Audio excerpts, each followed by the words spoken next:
Everybody, my next guest, there he is on the screen. Thaao Penghlis is joining us here. Now, of course, you know him from playing so many incredible roles on, well, two very important ones on Days of Our Lives. Yes, Tony DiMera and Andre.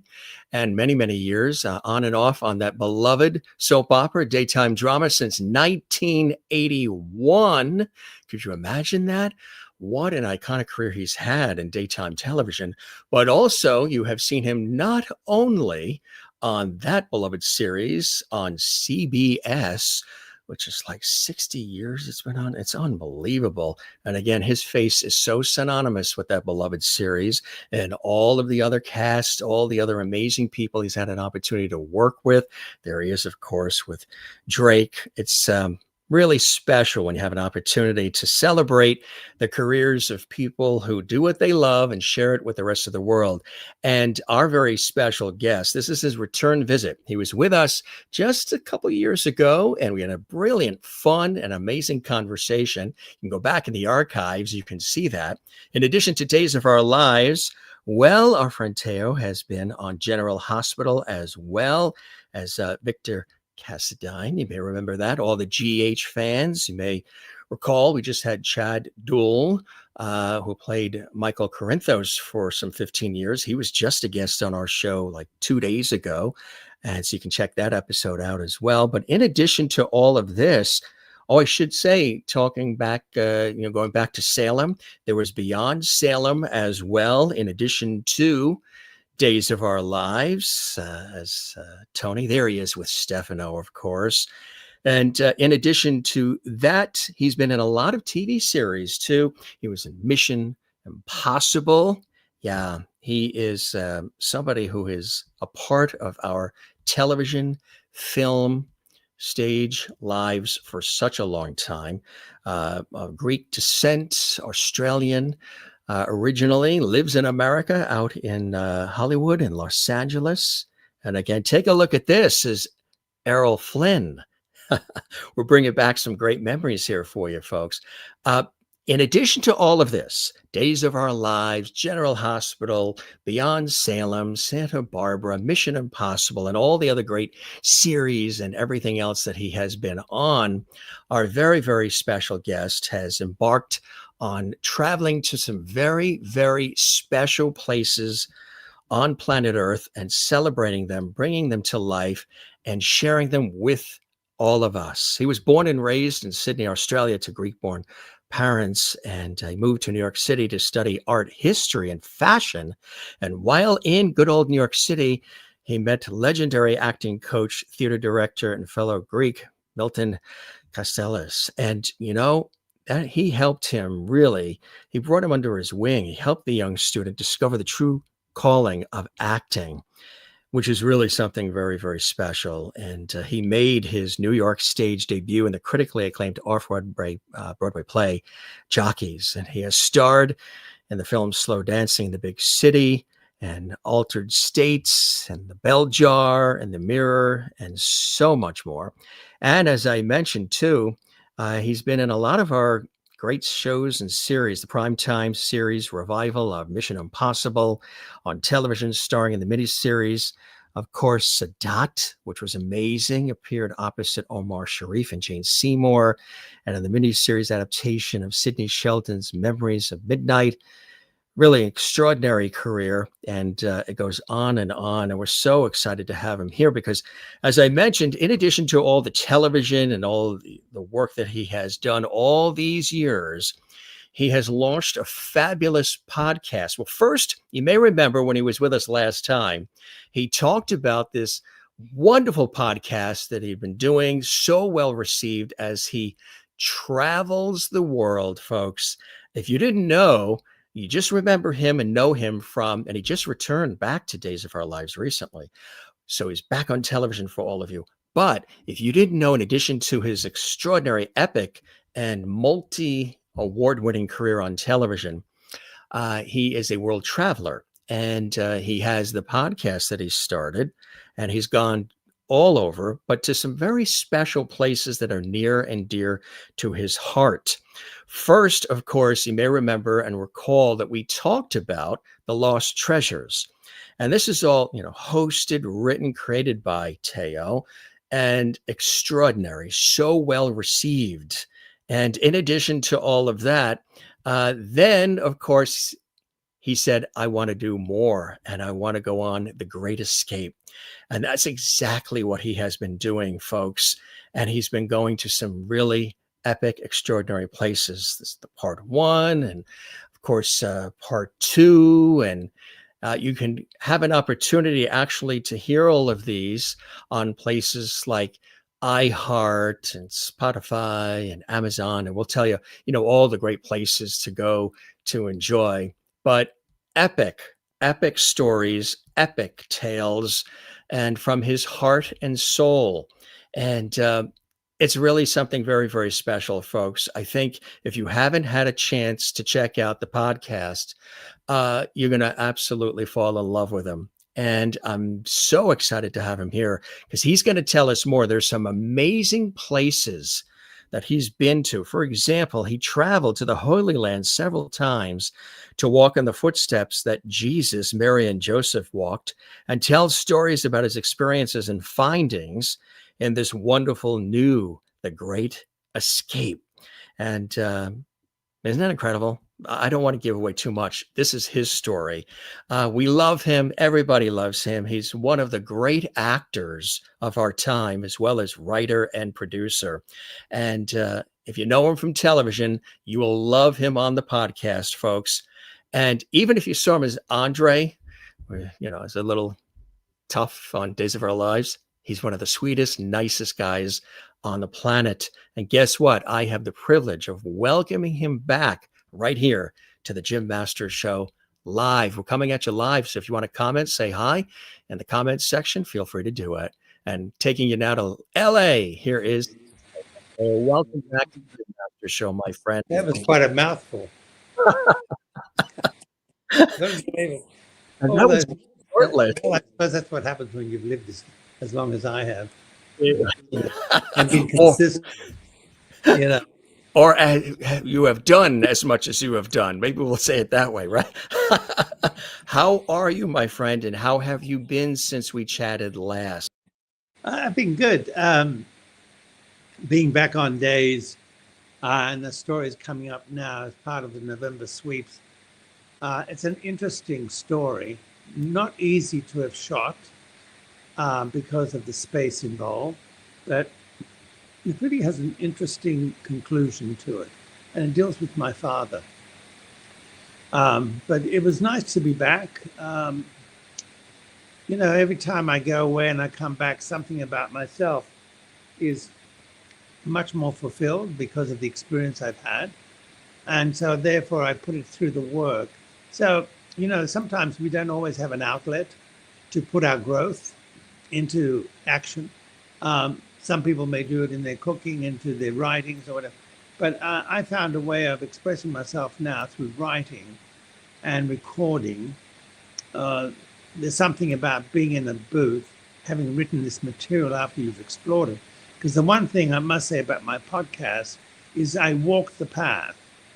There is nothing about the stories in those two, Lost Treasures and The Great Escape. The Lost Treasures, I went through 60,000 documents and walked the path of Troy and Mycenae and went and also visited these treasures. The Great Escape was because in 2010, I decided I was going to take this journey and follow the footsteps of how the Holy Family had escaped into Egypt, and by being there for those 4.5 years, created the Coptic religion, which is their form of Christianity. And that was really an interesting journey to take. I went for 2.5 weeks up and down the Nile, visiting these sacred places,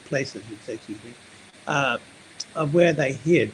Some places were just caves, others were churches, but all interesting, and each place had its own, resonated its own history and its own feelings of being there. And, when I went along the Nile and I reached by boat and reached a place called Asumain or Heliopolis, is where they first embarked escaping Herod, because his secret police was chasing them because of that the Christ child was proclaimed the next king of Israel. And so it was just unbelievable that I walked the earth of where they were. And then I thought, well, that's interesting. There is a sign that says, simple sign that says the Holy Family was here. And then there was a church, but it was underground, and that had collapsed. And so it was not monumental for me. And I thought, oh, well, okay, I'm not going to judge it. I just thought, and then, of course, a few weeks before, I'm watching National Geographic. And what are they doing? They are digging in that area where I spent time wondering where the statues were of ancient Egypt were. They're pulling out these statues of Ramesses II out of the earth. And I thought, I was walking along that earth. There was nothing there. And underneath my feet were all these treasures, that they're uncovering now. So, it was great. And also the fact that in our history of the Holy Family, it's always been postcards. Right. Mary and Joseph in the manger, and the Christ child, the three wise men coming in with their gifts. I wanted to go beyond that. And I thought, who were the wise men? Who were those three wise men? Where did they come from? And what was their lifestyle about? And Nokwa and oh God, now I'm going to start forgetting things. They're not on the tip of my tongue. But all three wise men were the interpreters and the astronomers and astrologers of the king's court. And that was in a place called Saba in northern Persia. And so I decided I was going to explore that whole thing of what they called the Zoroastrian religion, where the flame that has not gone out in 1,500 years. And so I wanted to see the importance of that and how the Holy Family and how I introduced them is to bring Herod in, because he and the king of Persia reigned at the same time, which was at 37 BC. So through that, the greatest pilgrimage, the first and great pilgrimage, were the three wise men, and going to the place in Judea.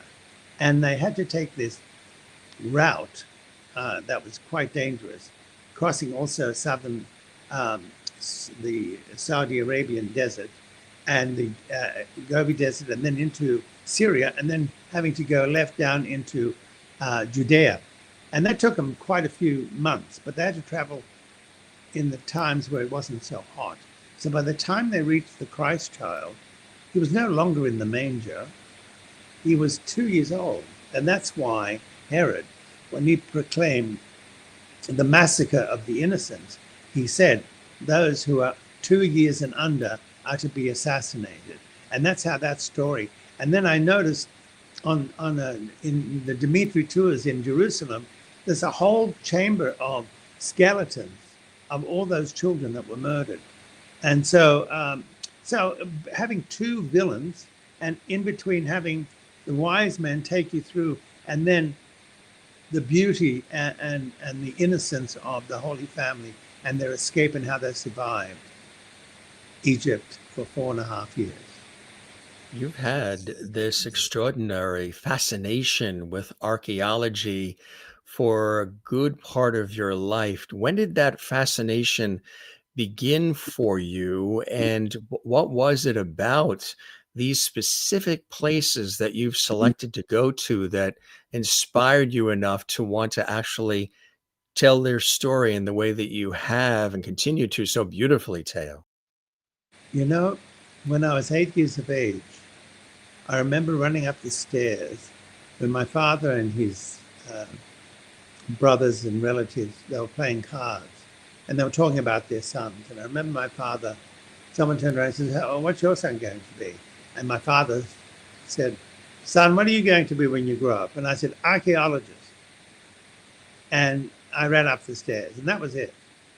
There's something about finding a piece of history that has been hidden for thousands of years, only to be touched by you for the first time.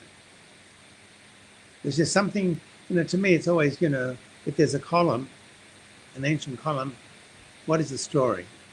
So what was the story? Even when I went to Delos in Greece, where in ancient times it was one of the great ports, especially for Rome. And there's so much archaeology and so much treasures underneath that earth. No one's allowed to even take a stone off that island. And I went over the fence. I climbed over the fence when nobody was looking. And I started digging and I found all this jewelry, perfume bottles and everything. But just the fact that I discovered it was such an enormous feeling within me. And I felt so gratified. And then I put it all back in, climbed the fence, and that was enough. I didn't have to. And that's why, you know, I've spent a lot of times in monasteries. I go to a lot of museums. And so there is something that at my core that is religious, that is spiritual. And so therefore, out of that core comes all the things that I've added to that space. And that's what I use as a sense of my own library within me to express myself as an actor or as a writer. And when I go exploring, I explore for the first time. Even though I've been to Egypt 14 times, I still go there looking at it for the first time because there's so much to discover. So, you know, it's everybody has their, hopefully, we all find a way of why our purpose in this earth. And I hope that people do discover and not waste it. And because our path is very important, because we don't want to come back and repeat it. So to me, it's about becoming in life. And I've come to an age now where I've become. So I've got a better sense of who I am. And certainly, having worked on days all these years, certainly afforded me to take these journeys. And how and do I've you? had a full, rich life. And you still, and I'm still exploring. and you still do have a full, rich life. and and we actually dug up. I think you've always been exploring. I think, if I'm correct, is this out in Montauk, Long Island? Oh my God. I was Yeah, 20, I was 29. 29 out in Montauk. There you are. Yeah. I went and Yes. stayed with a lot of hippies. Yeah. Everybody was getting stoned in those days, sitting along the Pebble Beach. And it was quite a, you know, listen, my youth, it wasn't wasted. I can look back at it now. I must say my 20s where I placed most of the seeds, and I met some extraordinary people, especially in New York, who were a great influence, because to me, it was already, they were always about an example of doing things well, and not to shortchange yourself, and not to waste time with people who don't enhance you in life. Don't be around losers. You know, that was my motto. Is that something that took you time to realize, wisdom and experience and time put in to realize that? Or did you always know that early on? Because a lot of people, they'll say, you know, it's time when we're first starting out and we're, you know, younger, we want to please everyone. We say yes to everything. We jump at everything. I We'll was not even good at that. put up with whatever, just so you get to do what you love doing, and then deal with it later. You've always been able to stay focused to what you needed to do. You know, Jim, I did a course, which I'll never forget. It was a weekend. And it was a course of how to say no. And That's a great a lot one. Everybody should take people it. don't know how to say no. And I because, never did. Yeah.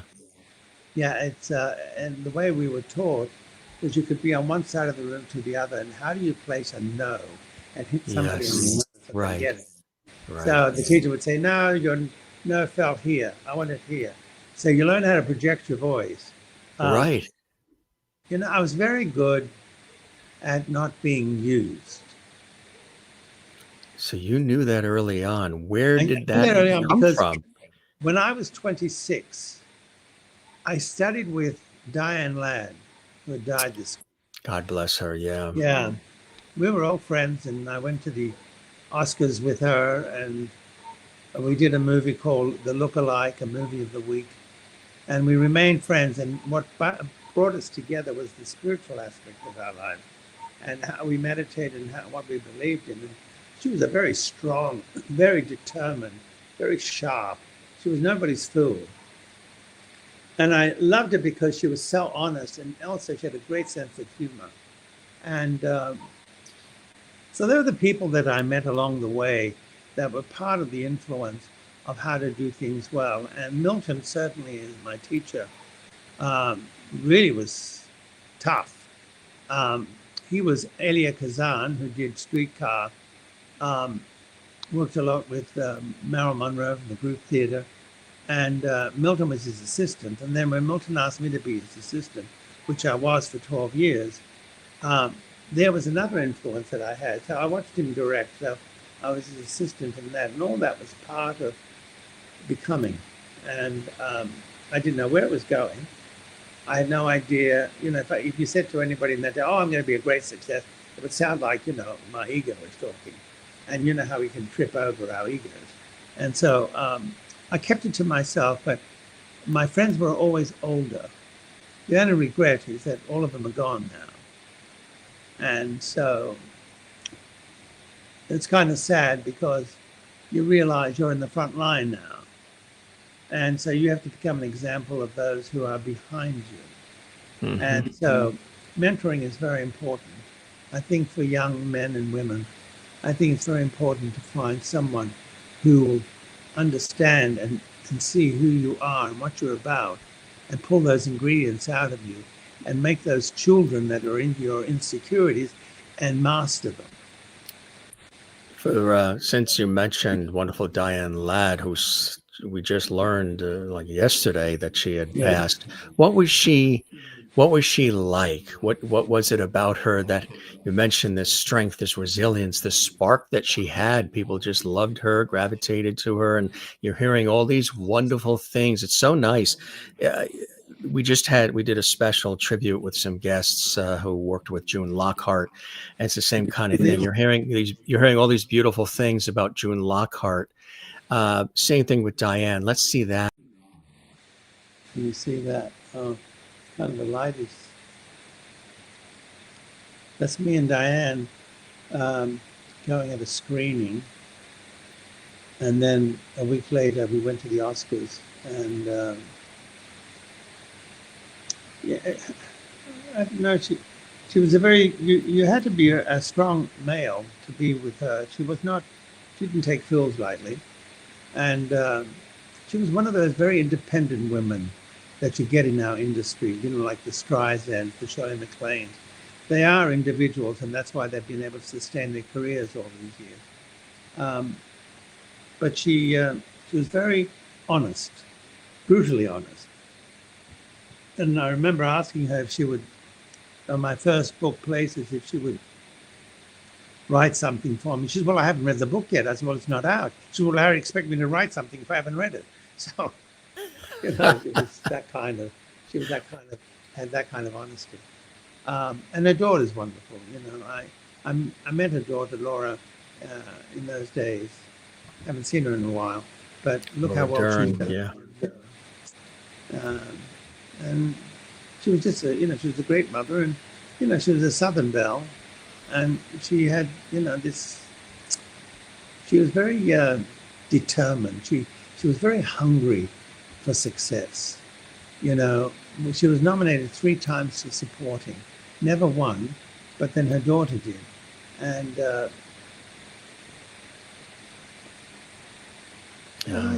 just was I think she was one of those people that if you called her, she was a Mother Earth. She was very down. She would answer. Yeah, absolutely. And she would tell you exactly how she felt. That's why I think we hit it off. And I knew her very well for about 15, 20 years. And then, I was busy with days, and a lot of my relationships fell aside because I had no time, because I had to study 2 characters.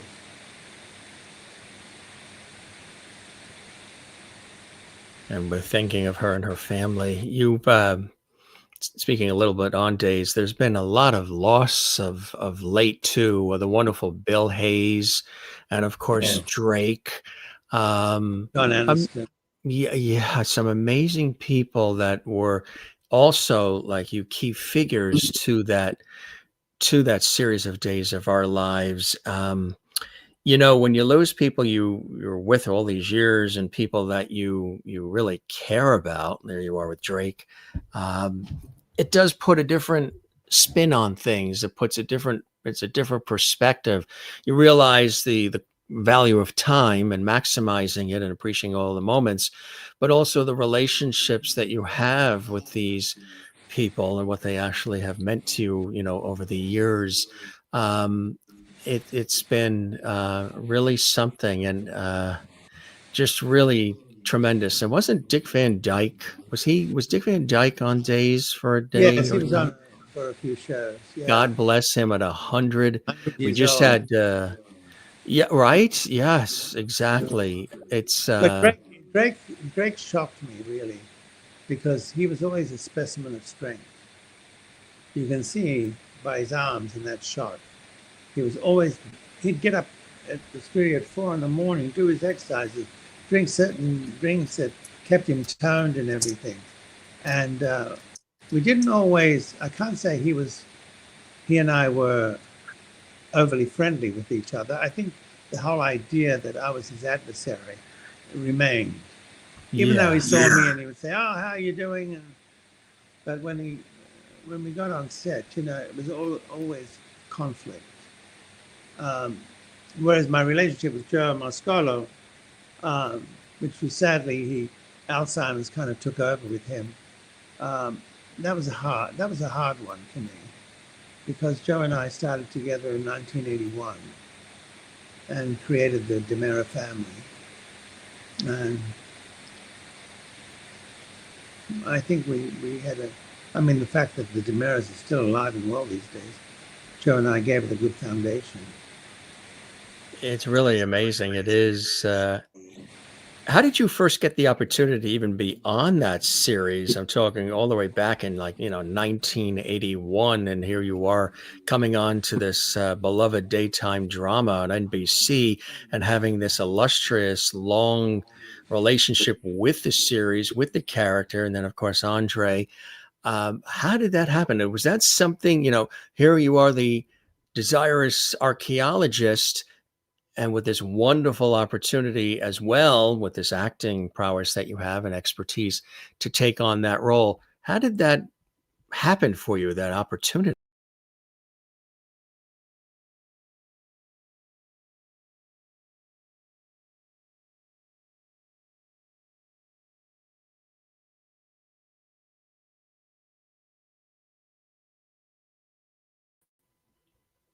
It's really giving it some deep thought. It's to go back in time like that. It requires some deep thought. I think he was concerned before he went. He'll be back. He was concerned that he's on his laptop in his house. That's his beautiful house. When he comes back, we'll ask about that wall painting that's behind him. He was concerned that his laptop wouldn't have enough energy to at least do maybe about an hour. I don't think it lasted 20 minutes, but he'll be back. I was asking him how he got, the opportunity to be on Days of Our Lives in that a coveted role of Tony DiMera all these years. Um, we were talking a little bit too about some of the other things that he's doing now, which I mentioned is this incredible. This was first. This was The Lost Treasures. This is an actual podcast he's doing, which is absolutely spectacular. He takes you, to some very, very special places. But that was so well received that he's created a second one, which when he comes back, we'll talk about that too. And that is The Great Escape, all written and directed and hosted by Thaao. And taking us, as he mentioned, with part one and then part two, and there's going to be a part three as well, to the Holy Land, which is amazing. and travels to Egypt. And he's actually, he's walking in the footsteps that Jesus, Mary, and Joseph walked in, and telling all these stories about his experiences and his findings. And the character of Tony DiMera, now DiMera back on Days of Our Lives, that character has been on that series for 41 years. Could you imagine that? To be on a television series for 41 years? Again, it's been on and off, with the characters. There's been disappearance and everything else.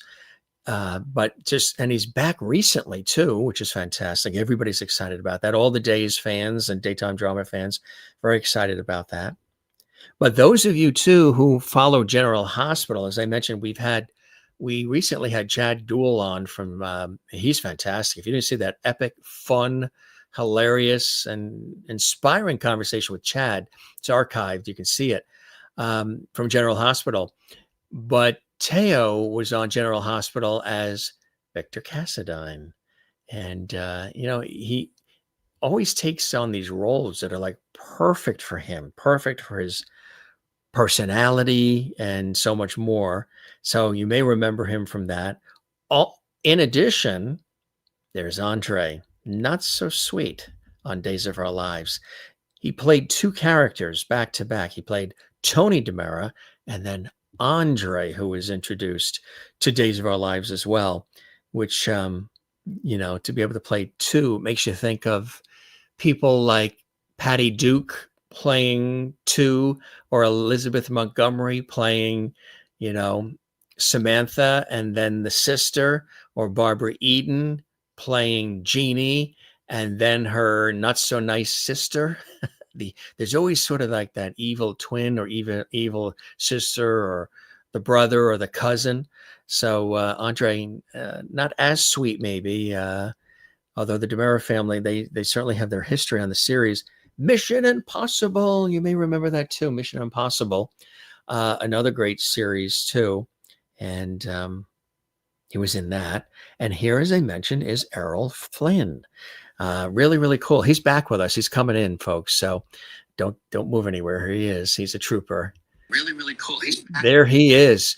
If he can travel the world, he can get back in, and he did it. I can't tell you. You thought that would last an hour, huh? I think it gave you like 20 minutes. I don't understand how it just. And now I've got to go into another part of the house, which I'm. Well, that's nice. Huh? Well, that's going up to the bedrooms, but let's see if I can put this together. Isn't show business wonderful? It is, I tell you. Well, we were just going through, Yeah, I was listening to you. Oh, good. I was listening to you. You were mentioning, how you actually got the opportunity to be involved in Days of Our Lives, even in the early days. How that opportunity came your way, Thaao.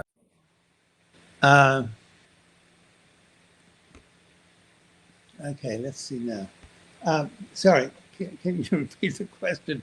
I'm bloody technical difficulties, No, it was nice. When I asked the question before, you had your picture, your video had frozen, but it was fantastic because you were like this.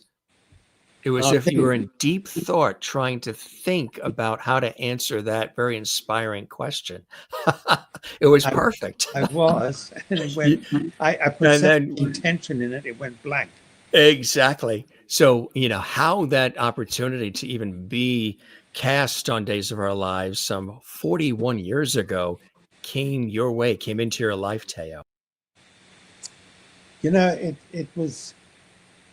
I was in New York doing Jockeys, the play, and then a director saw me in it and cast me. John, he won the Oscar the year before for Rocky, and he was doing a film called Slow Dancing in the Big City. And when we completed that, which was a wonderful experience, I went into the couple of other films, including Altered States, which brought me out to California with Ken Russell directing and Bill Hurt.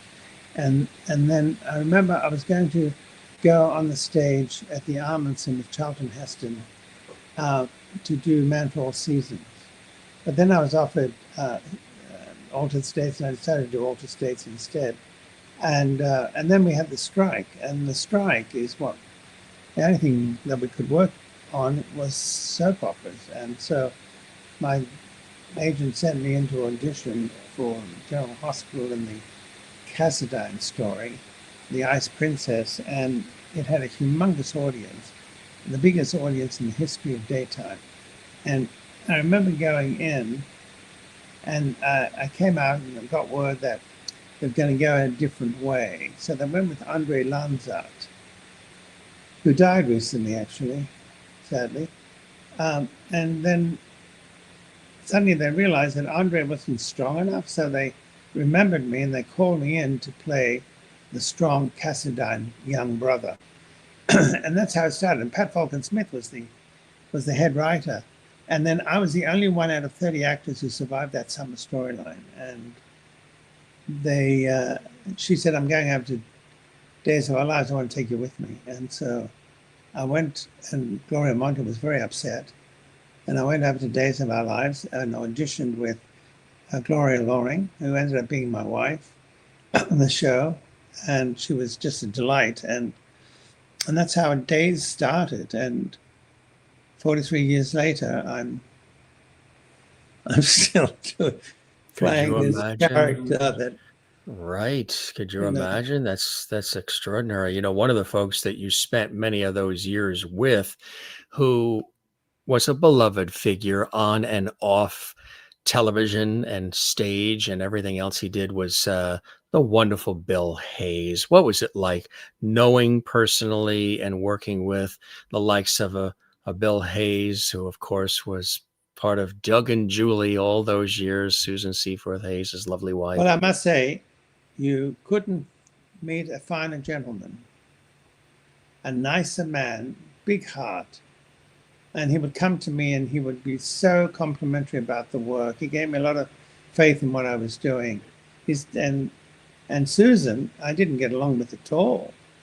She clashed with me from the beginning, and I did not take any nonsense, and I gave it right back at her. And that changed. Now we're thinking about going to Egypt together. So it's amazing. She just came back from London, sending me all these wonderful photographs. And yet, we go out for dinner, and so we have a great relationship. But both of them, they were quite the team, and she so dearly cared for him. And I don't think you can meet better people, especially him. He was one of a kind, and I think probably like the originals on Days of Our Lives, you can't beat those people. They were real pros, very disciplined, great schooling, great success. I can't say that about everybody these days. Not everybody goes through that training, and I find that actors can be very much totally for themselves. I was always taught from my youth that to be a team player, and I don't find that as being as contagious. It's a different kind of breed now. Young actors, they're not. I mean, not to say they're not pleasant to work with and everything, but it's just a different kind of training and a different kind of heart, and it's not always we were trained that it was not always about us. We had made enough time to see what others were doing, or how we could achieve in helping others move forward.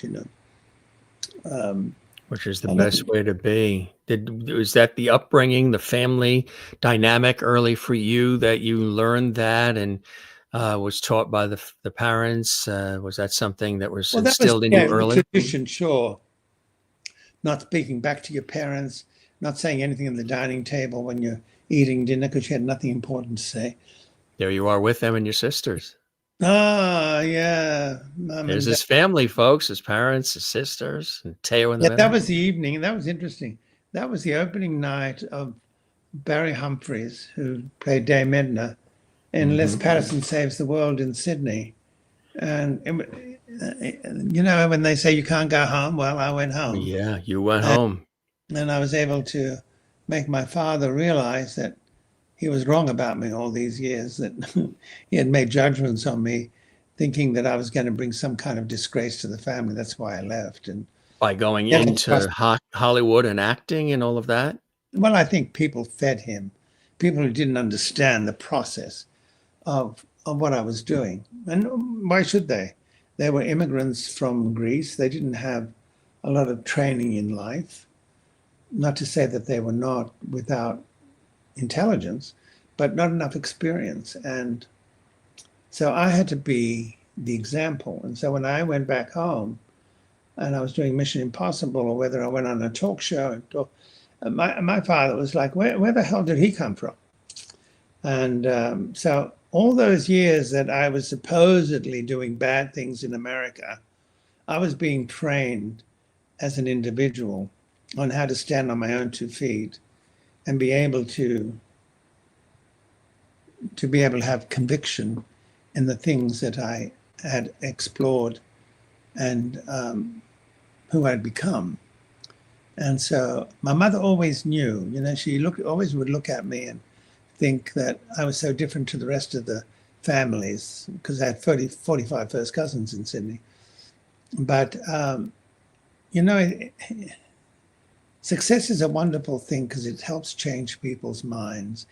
And as my niece, who's a lawyer, said to me, don't you understand that what you did for us was expand the family and gave us hope that we were beyond just being ordinary. And so you realize success can do a great amount of influence on people of all ages, you know, and that's because for me, I met great people in my life who did things well. And they didn't ever arrive to my home with empty hands, if you know what I mean. And so with that in life as well. So Milton was a great influence. But listen, going overseas and studying other cultures and coming back with the knowledge of what I had explored, that helped build a foundation. And I think that's why the podcast, Why Now Am I Writing? Because I've seen a lot. What do you do with that knowledge? Do you just keep it for yourself? No, you should share it, influence people, inspire them, for them to go beyond their ordinary footsteps and to take chances. And so I came back with these stories, and, you know, I've got the next one beginning, but it's, you know, there's also something about going to monasteries and sitting with monks and crossing deserts and staying at monasteries with in the outskirts of Egypt, and then in Greece, in Mount Oros, where only men are allowed, spending 4 days there during Christmas, and watching men whose days were spent just praying. Extraordinary. There was this The photo. silence was enormous. It's got to be, huh? Oh, I mean, it's absolutely amazing. And even when I climbed Sinai, you know, that was quite something, that experience, and coming to the top of the mountain of Mount Moses, and then looking out in the outskirts and seeing the sun coming up over the landscape of Sinai Desert. And I'm standing there thinking, oh my God, there's God's light.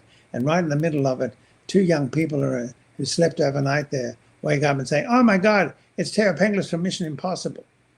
So that kind of, you say to yourself, they broke the ice for me, but at the same time, it's kind of nice that people remember when you do things well. And it's not always the case.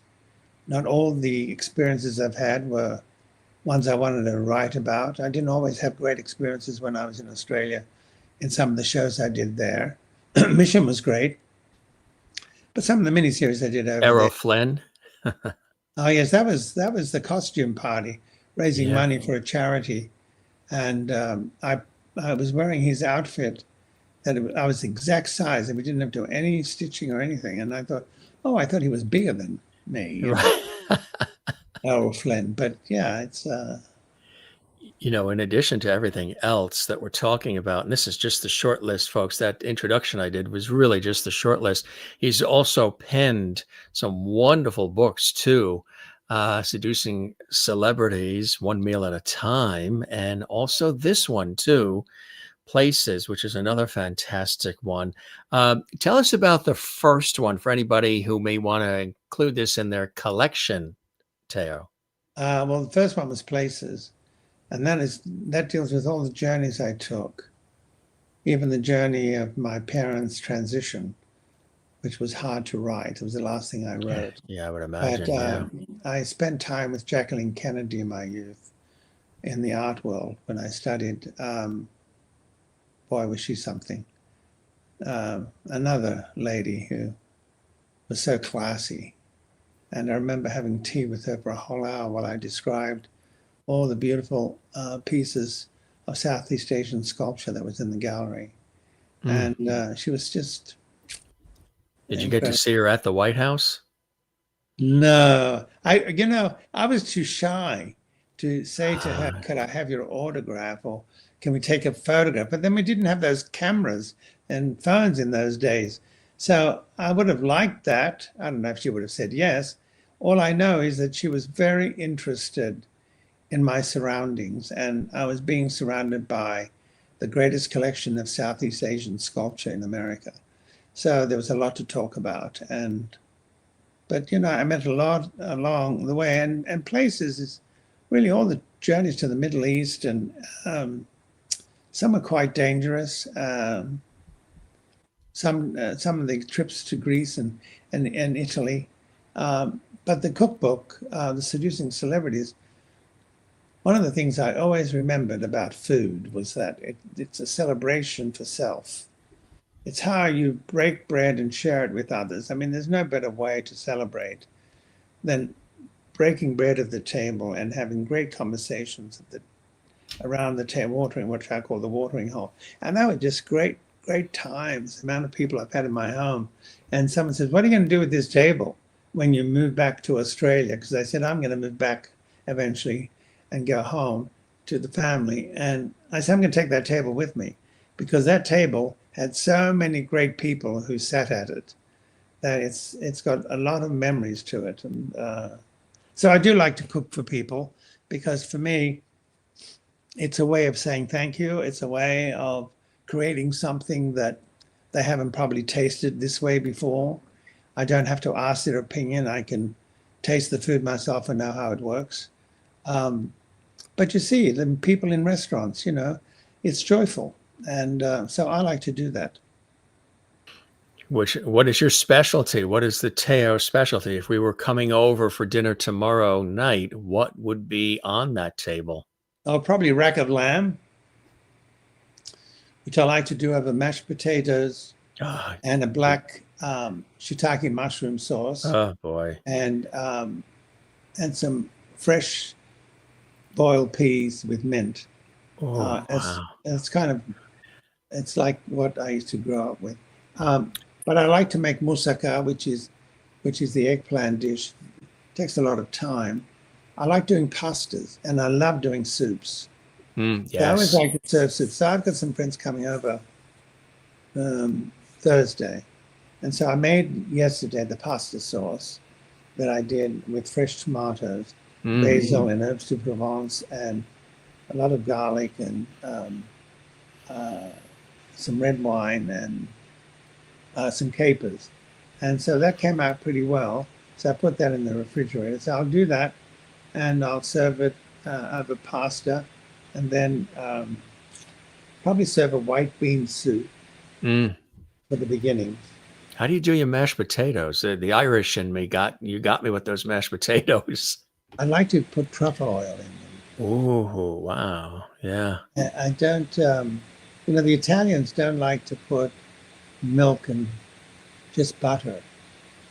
It's creamier.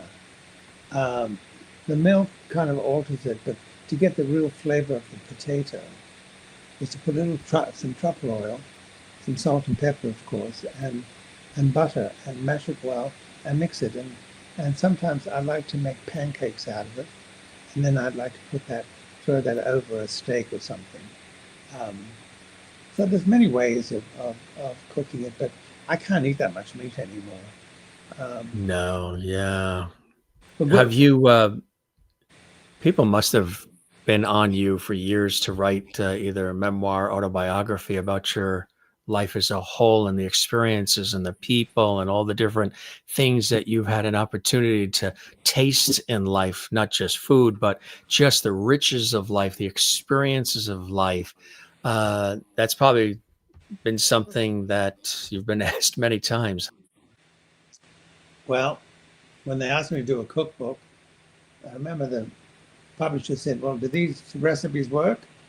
I said, "I have no idea." I said, "They come out of my head." I got some recipes from my sister, who's a very good chef, especially with desserts. Um, but to me, it's a celebration of life, too, and that's why people come together. And let's face it, they don't do that much anymore. That's what I can't stand. Is that in my youth, they used to reciprocate. You used to go the following week to somebody else's home, play Italian canasta cards, have some champagne and imported French chocolate. And they used to do it really well. And here I was at 26 going, oh my God, how will I ever do this? Well, I learned from them. I went in the kitchen and watched them cook. And no one reciprocates anymore. I don't understand it. I don't know why people limit themselves like that. Why they don't I want to share. They're lazy and they always say that they can't cook.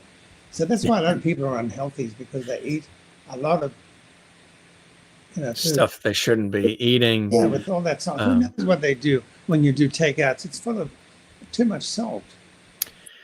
it, and I think I said this the last time you were on with us. It really does seem like you've always been sort of this old soul who understands the human condition. There's a real depth to you. The superficial, the fly by night stuff doesn't turn you on. You don't gravitate to it. It doesn't fill your cup, fill your heart, fill your soul. And that even at an early age, you were always cognizant of what was going on around you and the importance of relationships and honoring and being respectful, having fun and enjoying life, but also realizing those things that are crucial and important in life that matter most. And as time goes on and the clock waits for nobody, this has become even deeper an experience for you as well, and going to these ancient lands and finding these incredible treasures that you share with all of us through the podcast, etc., are part of your um you know, finding answers for Thaao, but also then bringing them to life and reminding us to stop and breathe, take a moment, put the cell phone down. Look, there are these incredible things around us that are of great importance, that have this history, this culture, this connection to who we are today. And if we maybe turn off some of the noise that's all around us, it will enrich our life. And your podcasts are doing that. And you've always done it through your art and your work. But I think it's just a reflection of who Thaao has always been, this deep, reflective, retrospective, soulful person who looks for more than just the glitz and the glamour of life. Well, the last head writer we had came up to me one day and said, "Oh, I'm having a hard time writing for you because you're too deep." And I went, "Do you know how long it took to get deep, this deep?" And it just told me everything about him. I thought he was very superficial. That's why his stories were the same way. I didn't have time for that. I just thought it was so insulting that I always thought writers would like to write for you because of your depths and your range. But we're in a different state of mind now. It's all very superficial, fast, and it's about the buck. But But I've been blessed that I had some great writers, especially the women. I find women are much more deeper than men, and in a lot of things in life. And I mean, we just have to look at where we're being governed by, to see the shallowness of decisions where everything really is about money. Mm. And you think, where are you going to take that with you? Sometimes relatives of mine will say, oh, we made this money, we made that money, and we got all this. And I say, so where are you going to go with it? Right. Where do you take it? It's all part of the ecosystem. It's about who are you? Who have you become? So Right. life Exactly. continues. It's what you make of it. And, it goes very quickly. And that's why I like Bill Hayes, because he was very deep and so is Susan. They're very deep people. And there's some actors that are just artificial. There's nothing beyond the show for them in life. But that couple, they love really, culture. yes, yeah, very much so. Exactly. This was a wonderful photo that we dug up from your world that you came across, which I think is extraordinary. And it's this of Jesus Christ at the Notre Dame Cathedral, which they had you did that lovingly, painstakingly restoration of. This here you discovered. It's incredible, Thaao. Which photo you're talking about? This right here on the screen, right there. I don't see it. This one of it's this sculpture of Jesus, and it's showing Jesus's head with his eyes closed at Notre Dame. Yeah, that they found that in the ruins. that's unbelievable. That's phenomenal. Tell us about that. Yeah. Well, it came out of nowhere. Being up there somewhere, and they never knew it existed. And when things started to collapse, that head came down with it. So it was. Man can be extraordinary, really, when you look at what he's been able to accomplish. You have to love the humanity, those who leave things behind for us to have memories and be inspired by. Those men who did things well. That's how I always remember it. How well did you leave life? Did you make a difference? And so, for me, it's when I see things like that, which are godlike, it remains with you. Yes. Oh, isn't it something? Yeah. Yeah. How much importance is faith in your life, in your existence, Thaao? Well, I go to bed, do my meditation, and that's part of my faith. And then when I wake up in the morning and do a half-hour meditation, and what I call in to my being,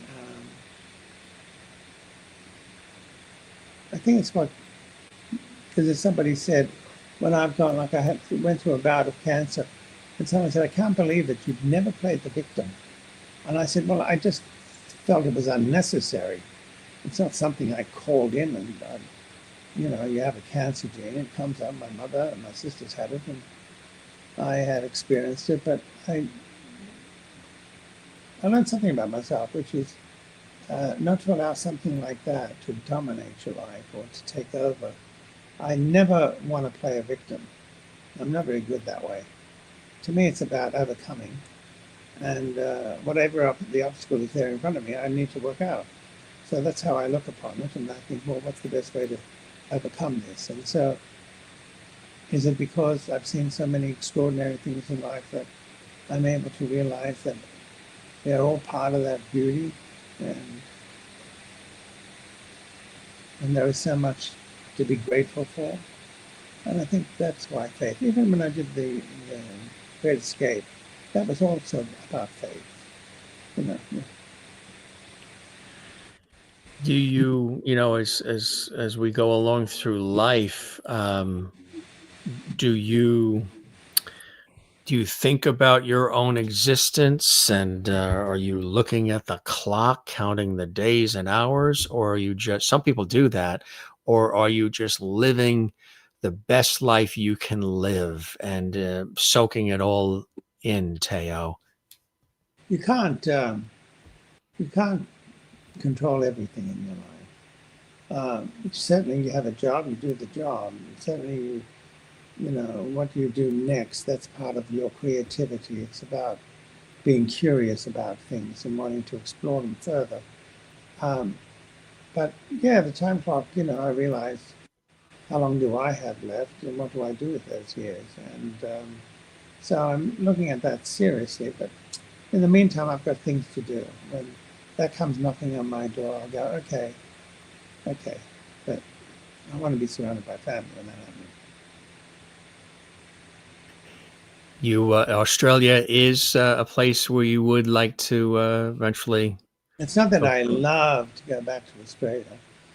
It's because my family's there.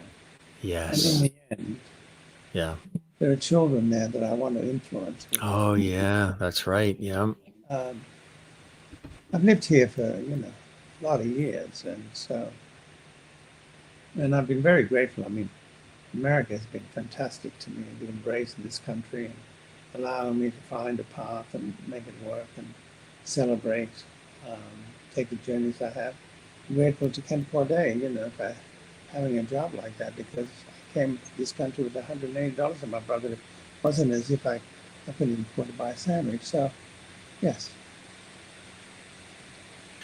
The podcasts themselves have been so well received, Thaao. And again, for folks who know you from the sultry eyes on the the soap operas and so much more, from Days of Our Lives, Santa Barbara, General Hospital, and all the TV shows and everything, the podcasts have been a true labor of love for you, haven't they? Going around and enjoying these adventures, Well, I and never then thought that they would be. It's yeah, just that one day you wake up and you go, God, I've had all these experiences. What do I do about them? right.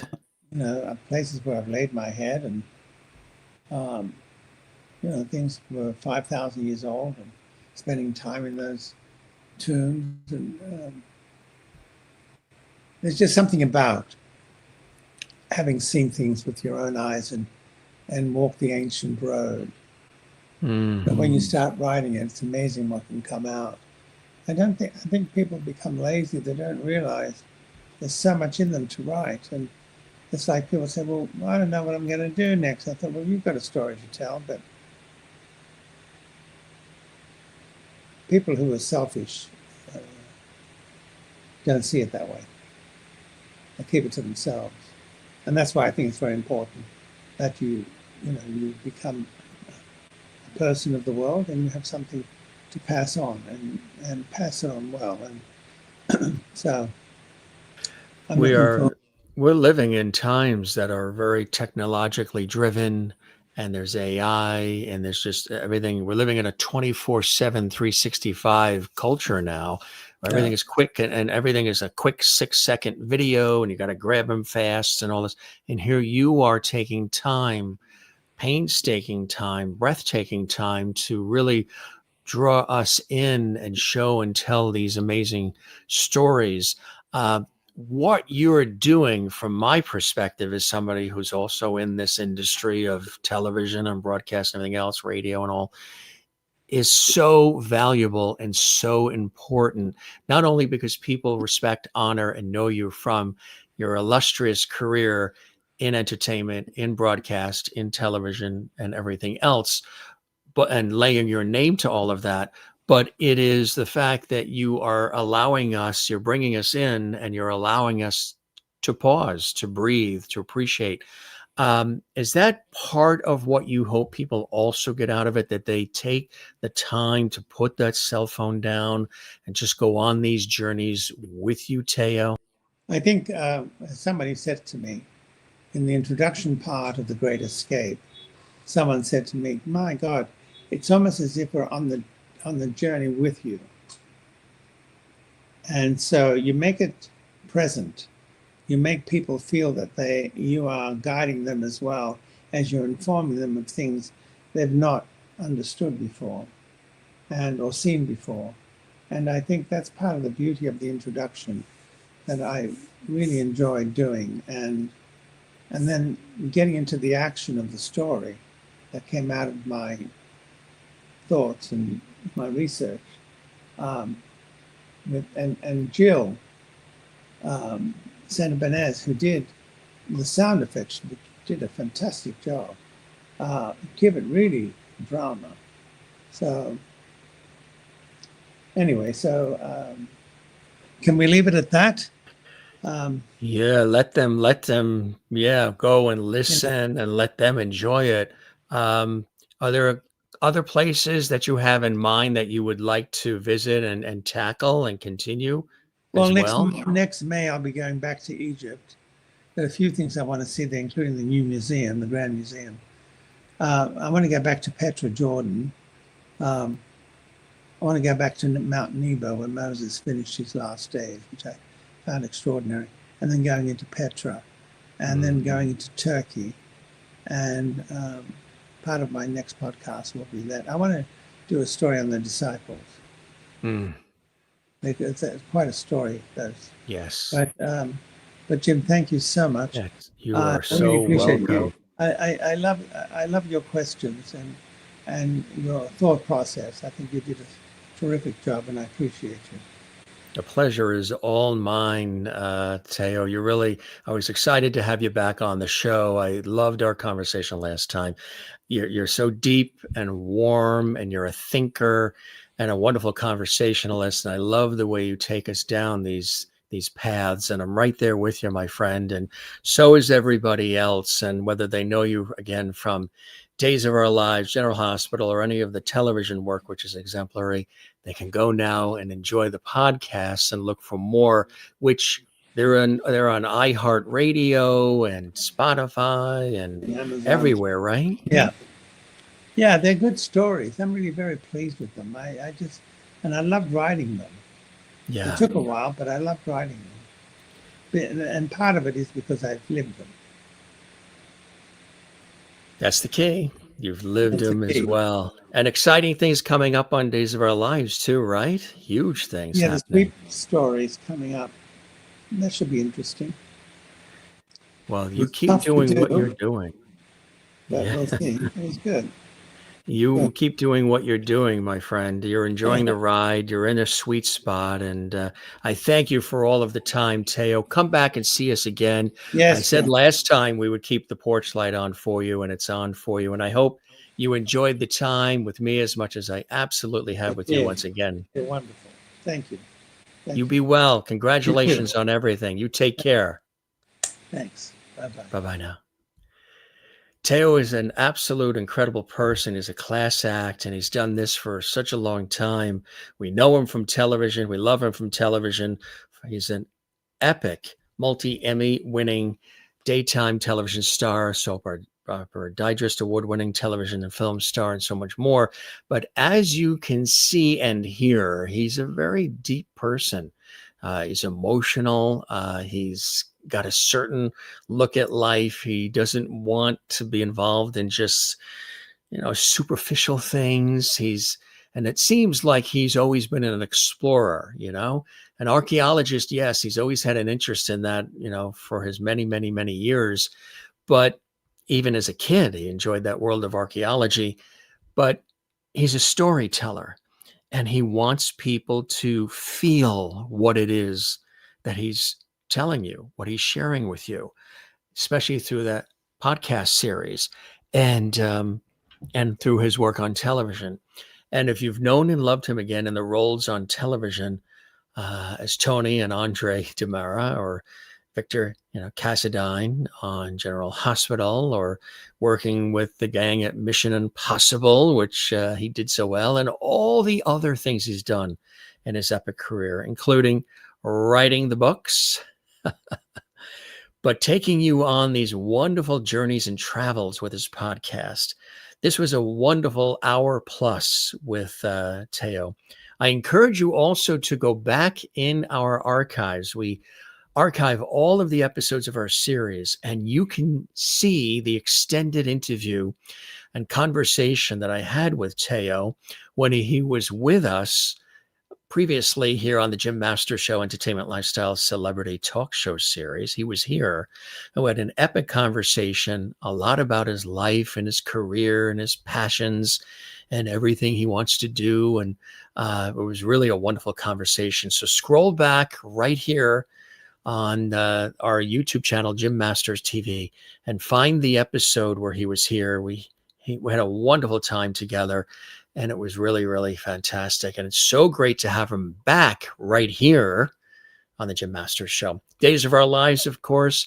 He talked about some really wonderful stars who passed away during his continued tenure. There's Drake, of course, and Bill Hayes, who was, of course, Doug and Julie. That storyline, so many years.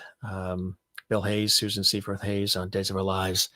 The Doug and Julie storyline, so fantastic and so much a part of, the series, and the Hortons and oh yeah, Days of Our Lives has been on in our house. My mother and sister always had all of those on, and then I working, I've done acting as well and whatever, and working in the industry, I got into all of them. Another World was always on. We know Mac and Rachel, Corey and Ada and the Coreys and all the rest, and Aunt Liz on Another World, and it was being, who remembers when on NBC it was Somerset, then Days of Our Lives, and then Another World, I believe it was. And then there were the CBS dramas and ABC and so much more. But he's taking on this whole new experience of the podcast world.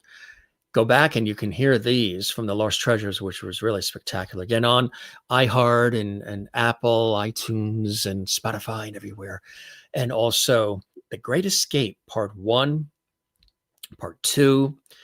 He's also talking about some other places that he wants to go to, which is really exciting as he travels the world. But he's not just traveling the world like, just like, hey, here's the great amusement park. Here's, just the typical places that everybody knows about already. He's going to some of these really sacred places as he's telling these stories that sort of bring us all in, right? If you guys enjoy this, we're going to take a look at some of our viewer comments. Thank you very much for the comments that have been coming in live. And of course, Thaao seeing these as I've been seeing them as well.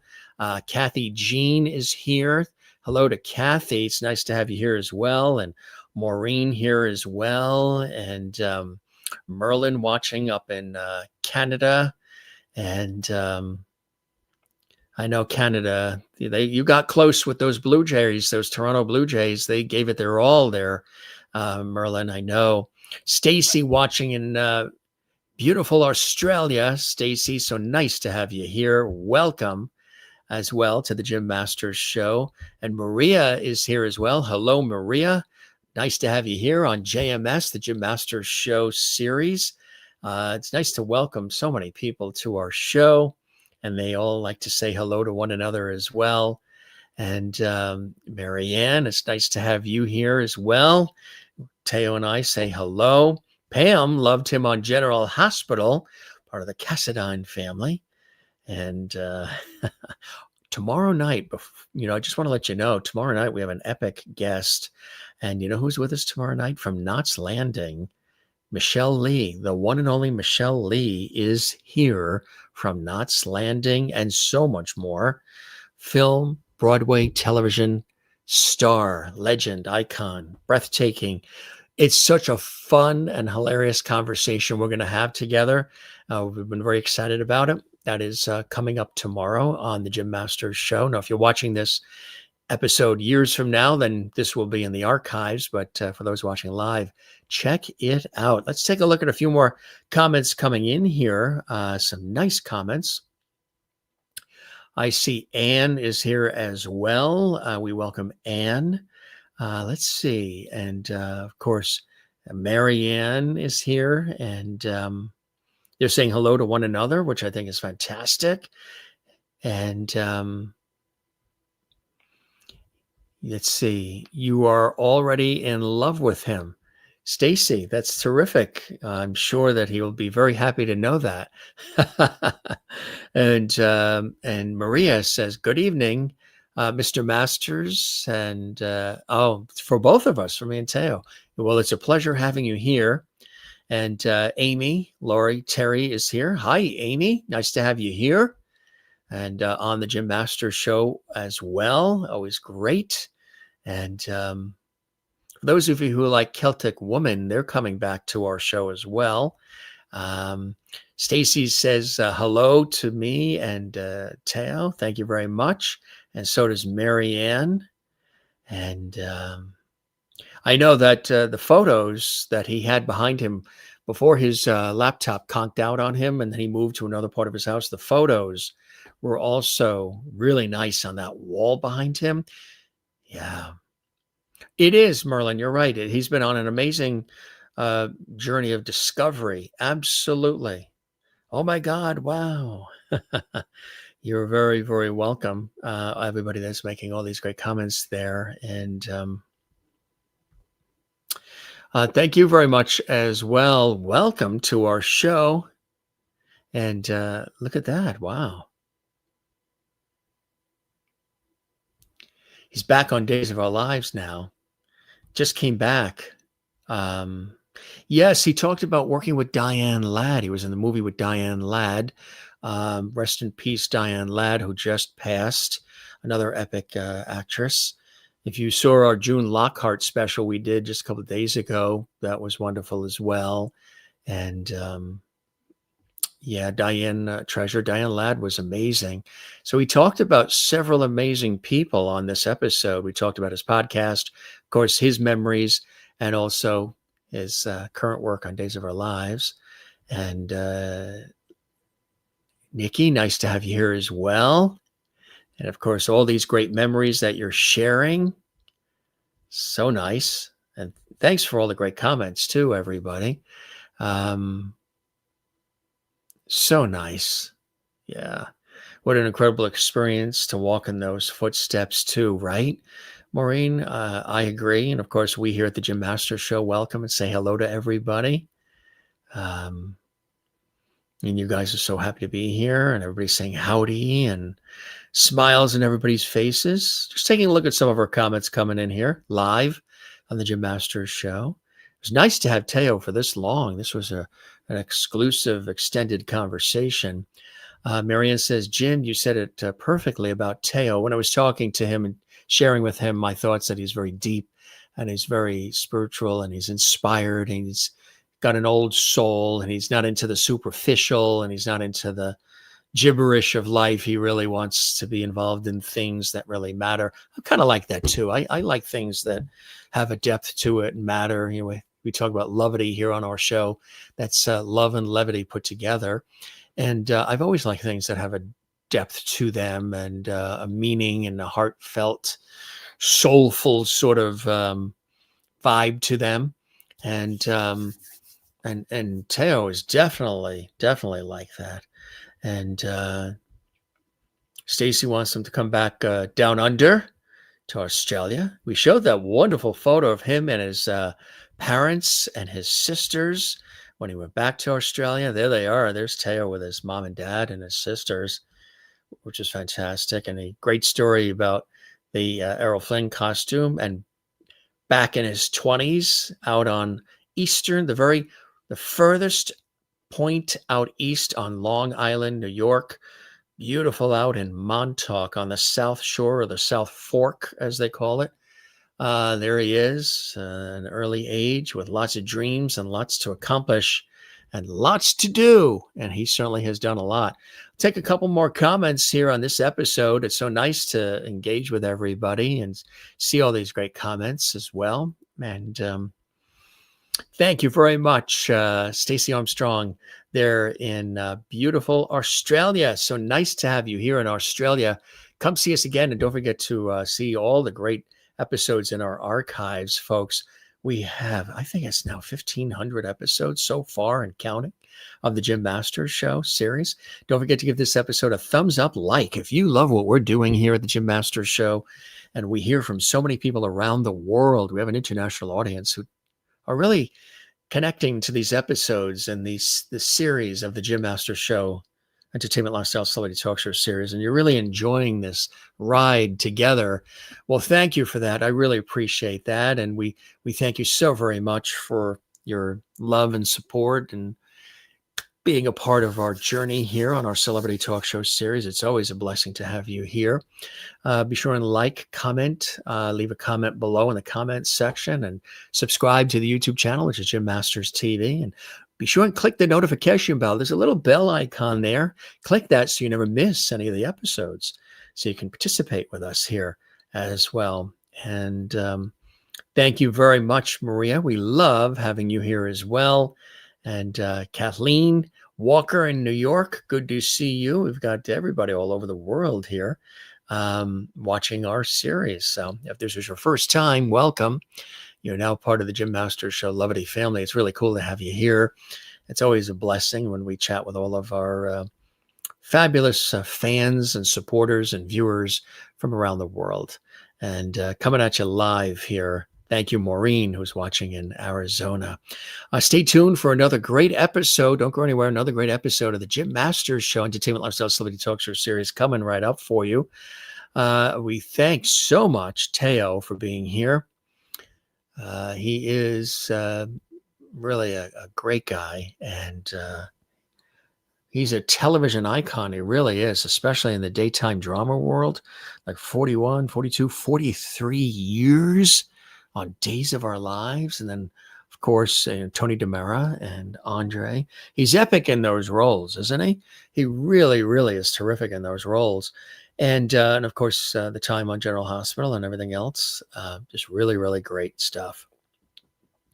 And again, he's experiencing life, and he shared. He was very open in this conversation, sharing how he's thinking about the time spent and time going forward, and he wants to keep it filled, and he wants to keep things going, and I think that's so incredibly important, really is. And he's had an opportunity to. There he is. There's another great shot from Days of Our Lives, the DiMera family on Days of Our Lives.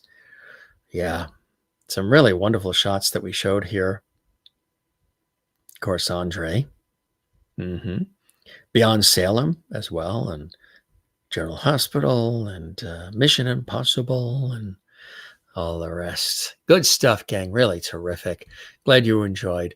Again, more great episodes coming up, so do not go anywhere. Tell a friend about our show. Dominic here. Thank you, Dominic.